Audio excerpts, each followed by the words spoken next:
10, 9, 8, 7, 6, 5, 4, 3, 2, 1. We have liftoff. Liftoff of the United Launch Alliance Delta IV Heavy rocket carrying the NROL-32 mission for the National Reconnaissance Office. 15 seconds into the flight.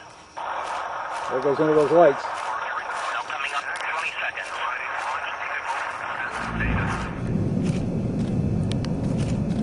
Orange starboard boosters now pushing 30 seconds into the flight.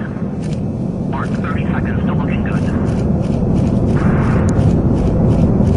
Altitude now about 1 nautical mile. Velocity 1,400 feet per second. Downrange distance a little over 10.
Seconds in. Good full thrust levels on the port and starboard booster. Good partial thrust.